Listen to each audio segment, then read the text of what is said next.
अस्सलाम वालेकुम, सत श्री अकाल, नमस्ते। मैं हूँ नूर और आज मैं आप लोगों को ले चलते हूँ दास्तान गोई की जश्न में, जहाँ 20 साल पूरे होने का जश्न मनाया जा रहा है। महमूद फारूकी की जश्नगोई प्रोग्राम में प्रेजेंटेड है रवीश कुमार, अशोक बाजपेयी, शाहिद आमीन एंड कीर्ति जैन। सुनते हैं 20 साल पूरा होने में जश्नगोई क्या आगाज देता है। रील ना बनाएं और हॉल में कम खांसें और चुपचाप सुनते रहें, क्योंकि महमूद और दारिन दास्तान सुना है। दास्तानी कर्णस महाभारत, दास्तानी जयराम जी की, दास्तानी सेडिशन, दास्तानी मीर सुना। एक भी लाइन छूट तो याद रहे कि दास्तान गोई में रिवाइंड, फॉरवर्ड, रिप्ले की कोई सुविधा नहीं है। हर तरह से अपने दौर की तमाम तकनीकी कामयाबियों को छोड़कर 2 घंटे की दास्तान सुना दें और 20 साल तक सुना दें आसान नहीं। यह काम महमूद फारूकी कर सकते जो मैंने किया। मैंने दास्तान गोई का मन महमूद के कान में फूंकने वाले उस्ताद शम्सुर रहमान फारूकी साहब के बारे में कुछ नहीं कहा। मैं उस लायक नहीं हूँ और ये मेरी बदनसीबी है कि जिस शख्स से मैं कभी भी और कहीं भी मिल सकता से कभी नहीं मिल सकता, हिम्मत की बटोरता रहा। इस बार कुछ पढ़ लूंगा, तब महमूद से कहूंगा कि बड़े अब्बू आएंगे तुझे बुला लेंगे। पर वो समय आया नहीं। हम पत्रकारों के पास समय कम होता है, लेकिन ये मेरी किस्मत है कि जिसने इस फन को आकार दिया है उसे तब से देखा जब दास्तान गोई का नाम इसकी जुबान पर नहीं था। लेकिन अब लगता है कि जिंदगी महमूद को तैयार कर रही थी अमीर हमजा के बाद दूसरा बड़ा दास्तान गो बना। इसकी सबसे अच्छी मिसाल है दास्तान है दरदा, दास्तान नैना देवी। मेरे ख्याल में महमूद कई सिफात के मालिक हैं, लेकिन जो मैंने मुशाहिदा किया 3 चीजें महमूद ने कभी नहीं छोड़ी उनकी पूरी जर्नी में। एक है मेहनत, हार्ड वर्क, दूसरा लगन, पैशन, और तीसरा सेल्फ कॉन्फिडेंस। ये 3 चीजों ने महमूद को ऐसे समझा है कि शायद उनका कामयाबी, उनकी उरूज, उनके शानदार शहारत जो पोशीदा है किसी 3 चीजों में, और जो कि हम लगता है कि आज की नस्ल को उसे सीखना चाहिए। इनकी वजह से हम यहाँ तक पहुँचे हैं और उनको मैं याद करूँगा। उसके पहले बस एक और छोटा सा फरीजा खुद अपने बारे में कहते हुए मुझे शर्म तो नहीं आ रही है। हमारे शिमला में हम गए थे, गेटी थिएटर जाते रहते हैं, वहाँ हमारे बहुत से परस्तार हैं जो बुलाते रहते हैं। तो वहाँ शो करने के बाद एक नौजवान मेरे पास आया, उसने कहा सर मैं आपके लिए कुछ करना चाहता हूँ, मुझे बहुत अच्छा लगा। तो मैंने कहा भाई क्या करोगे, तुम क्या करते हो? उसने कहा मैं डिजिटल मीडिया में काम करता हूँ और मैं ये करता हूँ वो करता हूँ। तो मुझे लगा कि हमें अपनी दास्तान गोई की जो वेबसाइट है वगैरह उस पर काम करवाना है। ये छवि जो इन्होंने तैयार की। Thank you very much sir, thank you.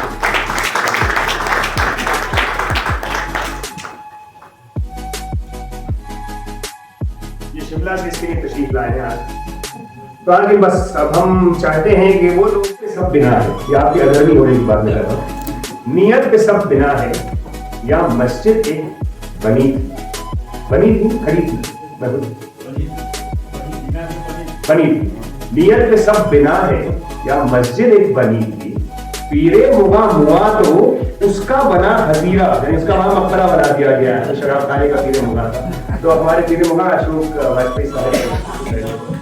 इस मौके पर मुझे बोलने का मौका दिया। हमारे प्रोफेसर साहब बैठे हैं, ताइबिन साहब, अशोक वाजपेयी जी यहाँ बैठे हैं।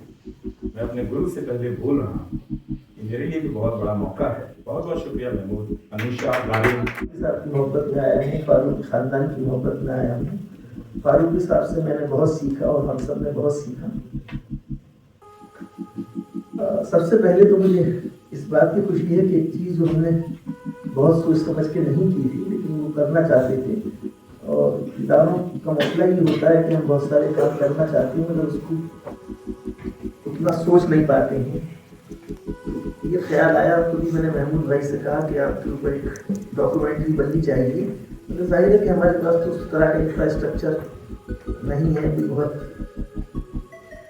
तो हमारी रफीक है आयशा नबी को यहाँ तशरीफ रखती है, तो उनसे हमने कहा और अब मुझे उसकी तशरीफ देख के ही पता चला कि बहुत अच्छी डॉक्यूमेंट्री बन रही। फारूकी साहब ने मुझे बहुत बाद में बताया कि उनके खानदान का ये तरीका था कि छोटों की तारीफ नहीं की जाती थी। और ये उन्होंने मुझे अपना किस्सा बताया कि जब यूपीएससी का इम्तहान उन्होंने पास कर लिया और वो अपने वालिद से कहने गए कि मैं सिविल सर्वेंट हो गया हूँ, कहा अच्छा ठीक है, जरा मेहनत से काम करना। तो मैं महमूद भाई से 10-15 दिन दफा फारूकी साहब के यहाँ मिलता रहा और मुझे कभी पता चला, मुझे भी पता चल गया कि केम्ब्रिज में पढ़ी है और ऑक्सफोर्ड में पढ़ी है और उससे मगर ये आते थे फारूकी साहब के पास, मैं नहीं जाता था और उनके सामने दोनों की बोलने की हिम्मत नहीं थी, उसके बारे में बहुत पता नहीं चल सका। उसके बाद जब दास्तान हुई, पहली दास्तान, तो उसमें मौजूद था, उसमें और भी बहुत सारे लोग मौजूद थे।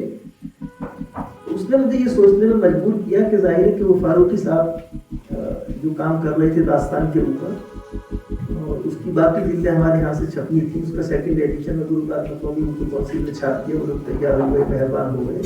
सरकारी दफ्तरों का मेहरबान होना ज़रा मुश्किल काम होता है, लेकिन वो बहरहाल उनके समय के माहौल, उस समय की सड़कें, उस समय की दुकानें, उस समय के रिक्शे और लोग, उस समय की खुशबुएं, उस समय के रंग, सारी चीज़ एकदम से सामने आ गई। तो उस समय का बम्बई जो था वो इस ढंग से गढ़ा उन्होंने अपनी बातों से, अपनी रफ्तों से, पूरी चीज़ से, कि ऐसा लगा कि हम लोग उसी समय में जी रहे हैं। हम लोग भी रज़ा साहब के साथ हैं और उनके साथियों के साथ हैं जो नया आर्ट मूवमेंट बना रहे हैं, या कि पेरिस के किसी कमरे में सिगरेट के धुएं में गहमा गहमी हो रही है और बातें हो रही हैं और डिस्कशन हो रहा है, और उस डिस्कशन में क्या डिस्कस हो रहा है उसकी भी बारीकी उसमें है। तो उस पूरे माहौल को, उस पूरे समय को एक तरह से जीवन उन्होंने कर दिया। और मुझे लगा कि मेरे लिए वो 2 घंटे एक तरह से मॉडर्न आर्ट की हिस्ट्री का एक बड़ा ही रंग बिरंगा इतिहास सामने आया। आपको बताया जो पहली दास्तान IIT में हुई थी, शायद वो भी 2005 में।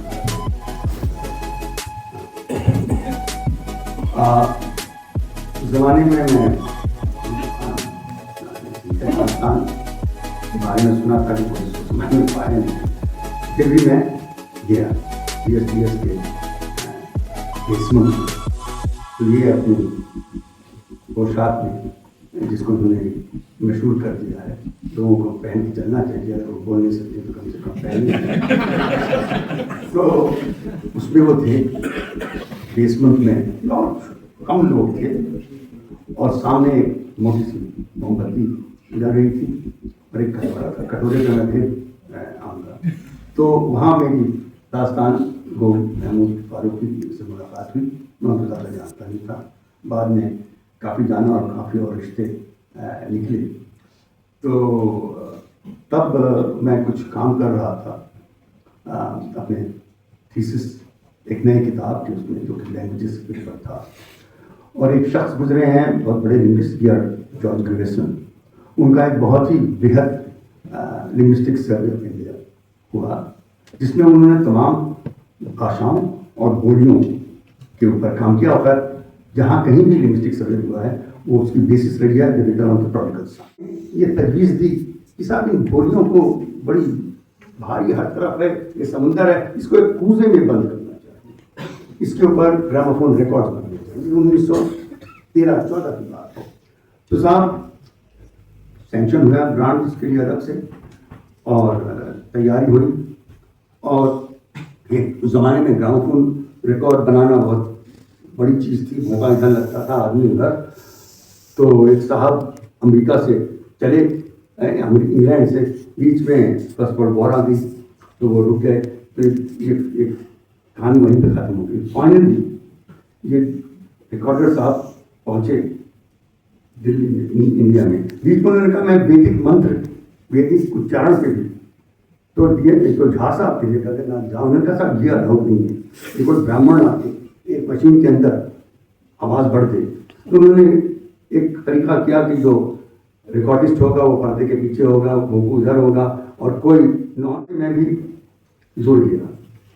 मेरा साहब का बड़ा मशहूर शेर है जिसको मैं यहाँ कहना नहीं चाहता हूँ, भूल रहा हूँ तो।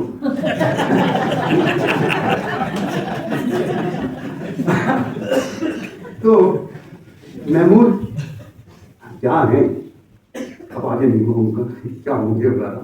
तो इनकी तालीम और तरबियत एक बहुत ही अहम और बहुत ही दिलचस्प काम से गोरखपुर के हैं, आजमगढ़ से उनका कनेक्शन। उनके एक टीचर ने ये सुना और बहुत अच्छा किया, और जून स्कूल से घुसने के लिए दिल्ली के एक कॉलेज में तो बहुत आसान रास्ता है। तो उसके बाद जैसे स्टीफेंस कॉलेज पहुँचे, हिस्ट्री ऑनर्स किया, कि बहुत अच्छे उस्ताद थे। और उसके ज़माने में उसके बाद इन्होंने सबसे मोटा हाथ मारा कि रोड स्कॉलरशिप, और रोड स्कॉलरशिप लेके वो पहुँचे सेंट पीटर।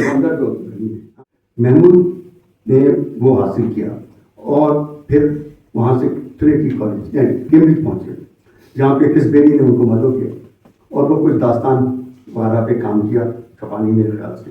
उसके बाद हुआ इनका रिटर्न अल्टरनेटिव हिंदुस्तान में, और बहुत मतलब बच्ची की कुछ जर्नलिज्म किया, कुछ ये किया।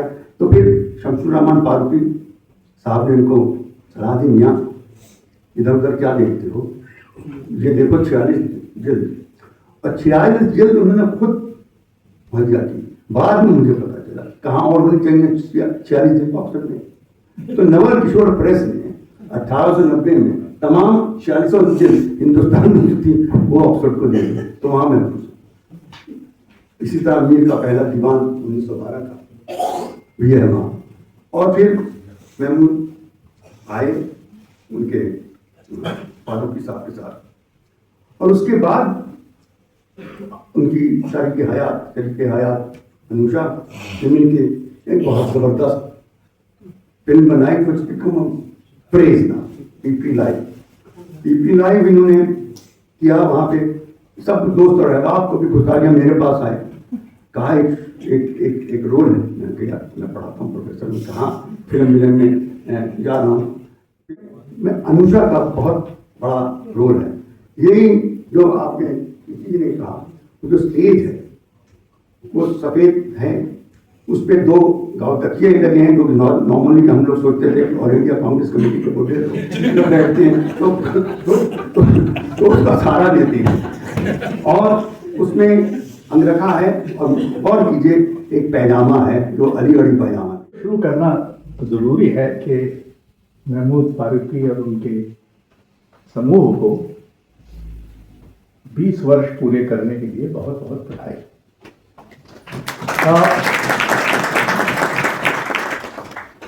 मुझे ये कहने में कोई संकोच नहीं है कि 20वीं सदी में हमने जो खो दिया था उसको महमूद फारूकी और उनके मित्रों ने 21वीं सदी में हमको वापस कर दिया।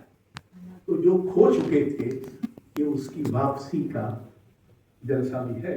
सिविल युद्ध चल रहा है, एक हिंदुत्व की दास्तान है और एक हिंदुस्तान की दास्तान है, और दोनों के बीच भयानक युद्ध चल रहा है। और ये भी कि एक बहुत सुनियोजित मुहिम चल रही है कि हम कैसे भूल जाएं, जी बिल्कुल, और हम कैसे याद रख लें, हम कैसे वही याद करें जो वो चाहते हैं कि याद किया जाए। ऐसे में दास्तान गोई याद को बचाने का एक बहुत ही रोचक, लोकप्रिय और प्रतिरोधात्मक तरीका है। इस पर हमारी परंपरा को दुर्व्याख्या की जा रही है और हमको उसको भुलाने के लिए, उसके कई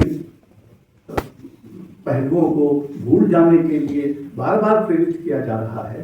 तो दास्तानें हमको याद दिलाती हैं कि हम क्या रहे हैं और उस जमाने में हम क्या कर पाए थे। हमारे यहाँ कथा कथन की कई शैलियाँ, उनमें से 2 बड़ी दिलचस्प हैं। एक पंडवानी में कहने को तो पांडवों की कथा है, लेकिन जब तीजनबाई पंडवानी का अभिनय करती थी और उसमें और इनकी दास्तान गोई में एक समानता है। इसमें ज़्यादा से ज़्यादा 2 लोग होते हैं, कई बार तो महमूद फारूकी अकेले ही होते हैं, तीजन भाई अकेले ही होते हैं, और उनके हाथ में एक तारा होता है, इसका इस्तेमाल तो वो कुछ एक तारे को बजाती हैं, उसका गदा की तरह भी इस्तेमाल करती हैं और उसका कभी धनुष बाण की बाण की तरह भी इस्तेमाल करती हैं। तो ये जो हुनर है तो कहानी है पांडवों की, लेकिन बीच बीच में मैंने पंडवानी से आजकल ये सीखा है कि विषय कुछ भी हो, दो चार गलतियां तो जरूर मान लेना जो आज का वक्त है उस पर। तो इसलिए उसमें ये गलतियां मानी जाती हैं, तो बीच बीच में वो ये करती चलती है। दूसरी एक है पंडून के कड़े, ये राजस्थान में मेवात के इलाके में ये मुसलमान गायक होते हैं। वो हमारे यहाँ पहली बार भारत भवन में हमने उनको बुलाया, उनका नाम थे जहूर बख्श और उस्मान और इस तरह गाते वो, लेकिन पांडवों की कथाएं, उसमें वो इस तरह की टिप्पणी तो नहीं करते, लेकिन वो गाते ऐसे हैं कि जिसमें वो एक तरह की टिप्पणी बन ही जाता है। इनको बहुत बड़ी विरासत मिली दो तरह, एक तो दास्तानों का इतना खजाना मिला हुआ है, सौभाग्य से शमसुर रहमान फारूकी ने उपलब्ध कराया, लेकिन दूसरी तरफ इनको शमसुर रहमान फारूकी भी मिले जो खुद अपने आप में एक बहुत बड़ा खजाना थे, उसमें इजाफा किया, उसमें जोड़ा, उसका विस्तार किया, जिसका चल बोली और नाग दरबारी और रीत समाधि को सुन के एक बार फिर मुझे कम से कम लगता है कि न आज और न कभी पहले यथार्थ सुसंगत रहा होगा, आज भी नहीं है। तो जिसको हम एब्सर्डिटी कहते हैं, वो एब्सर्डिटी लगभग यथार्थ का अनिवार्य पक्ष है। सुसंगत तो हम बनाते हैं क्योंकि हम संगति को संभाल नहीं पाते, इस और जिक्र हुआ है कि तो वो एक रैखिक भी नहीं होता, कैसे चला जा रहा। इसका सबसे बड़ा उदाहरण तो महाभारत में मुख्य कथा चल रही है, वो तो सब कहीं चला गया, फिर कोई दूसरी कथा चली गई, फिर उसको याद आया करे हम तो फिर वापस आ गए। तो विचलन का इतना बड़ा महाकाव्य तो दूसरा है नहीं, विपथगामिता का इतना बड़ा महाकाव्य कोई दूसरा नहीं है, और दास्तान उसी परंपरा में, ये महाभारत की परंपरा का एक नया संस्करण अपने जमाने में था, और अब उसका बड़ा सपना देखने की हमारे पास जैसे इच्छा ही नहीं बची। दास्तानों को देखकर सुनकर लगता ये है कि अभी भी बड़ा सपना देख सकते हैं, यानी हम सच्चाई के बरक्स जो दी हुई सच्चाई नहीं है उसका सपना देख सकते हैं। यानी दास्तान एक और स्तर पर विकल्प की विधा है, हमको कोई विकल्प ही नहीं है, जो है वही हो सकता है, इसके अलावा कुछ नहीं हो सकता। इसी में हम कतर जौर कर सकते हैं, इधर उधर कुछ कर सकते हैं, इसके अलावा कुछ नहीं हो सकता। तो ये जो सपने को अपदस्थ किया गया है, इस बात को भी अपदस्थ कर दिया गया है कि दुनिया हम बदल सकते हैं। अब तो ये कहा जा रहा है कि दुनिया बदलना हमारे पास का दास्तान ये भी बताता है कि सच्चाई सिर्फ मतलब सच सिर्फ सच्चाई में नहीं है, वो कल्पना में है। कल्पना का सच सच्चाई के सच से कम कर नहीं है। और उनका अगर आप जब एक उनको जोड़ते हैं जो कि दास्तान में उसमें हो रहा है और एकाएक कुछ एक कोई चीज इधर से उधर चली जाती है, ये जो कल्पना का हम लोग आजकल इस मानसिकता में बहुत फंसे हुए हैं कि सब कुछ जाना जा सकता है, संसार पूरी तरह से गे है। अगर हमको किसी चीज के बारे में ठीक से पता नहीं है तो सिर्फ वक्त की बात है, ऐसी कोई टेक्नोलॉजी आ जाएगी जो देर सवेर हमको बता देगी। अब साहित्य और कलाओं की मुश्किल ये है कि वो ये मानते हैं और सदियों से मानते रहे हैं और आज भी मानते हैं कि संसार के रहस्य को पूरा कभी नहीं समझा जा सकता। खुद साहित्य भी नहीं समझ सकते, न धर्म समझ सकते हैं, न राजनीति समझ सकते हैं। इस संसार का जो रहस्य है वो मनुष्य से की पकड़ से हमेशा बाहर हो। खासकर जो दास्तान महमूद फारूक, उनमें इतनी भाषाएं एक साथ हैं, उन्होंने जब हमारे अनुरोध पर सैयद हैदर रजा पर दास्तान तैयार की तो उसमें फ्रेंच भी है, अंग्रेजी भी है, उर्दू भी है, हिंदी तो है ही और संस्कृत भी है। इतनी भाषाओं में एक साथ और कहीं भी उच्चारण में कोई गलती नहीं, कोई चूक नहीं। ये संस्कृत बोलते हुए संस्कृत बोलते हैं या ऐसा जैसे आप देवनागरी में पढ़ते हैं ना, इसलिए आपका तलफ्फुज़ ठीक रहेगा। आपका सरनेम उर्दू में लिखा ही नहीं जा सकता, इसलिए उसका हमेशा उच्चारण गलत होगा। हम कहेंगे वाजपेयी साहब, जबकि आपका है वाजपेयी। तो इंतजार हुसैन साहब ने भी वो एक काम किया था बौद्ध कथाओं को लेकर। अगर आपने से किसी ने उसको न पढ़ा हो जरूर पढ़ें। तो बहरहाल ये जो भाषाओं के बीच इधर एक तरह की दीवारें बनी हैं, सरहदें खींची गई हैं, दास्तान भाषा की प्राथमिकता को बरकरार रखते हुए आपको दूसरी कई भाषाएं सुनने का मौका दे। फारूकी साहब, मैंने आपके सीधे तो प्रशंसा नहीं की, पर जितनी कर सकता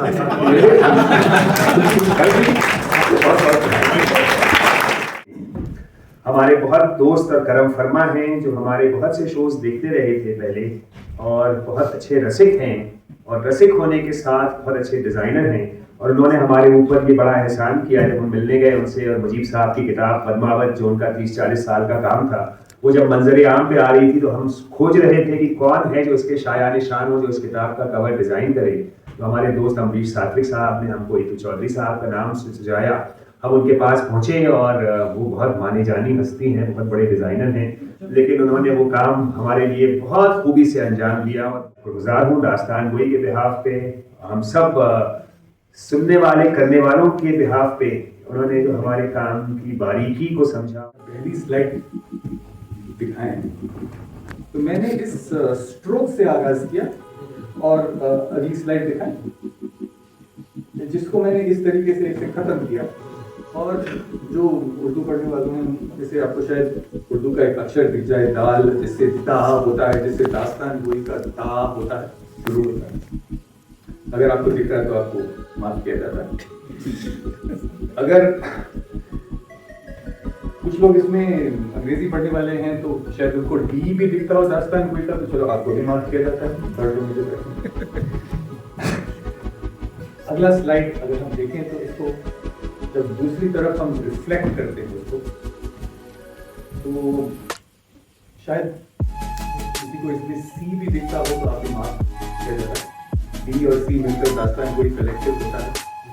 कुछ लोग इसमें फैल्कन देखते हैं, जो जिसकी नजर बहुत जमीन पर है लेकिन जिसकी पंख मतलब उसे आसमान की तरफ ले जा रही है, वो भी दिखता हो तो ये आपकी वो तहल है, उसको भी माफ किया जाता है।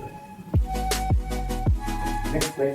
और इसके ऊपर एक सफेद टोपी जुड़ते हुए जो उनकी एक दस्तक बन गई है, इसमें अगर आप दास्तान को देख रहे हैं जो बाहें उठा के कुछ आपसे मांग रहा है या कुछ सुना रहा है, चिल्ला रहा है,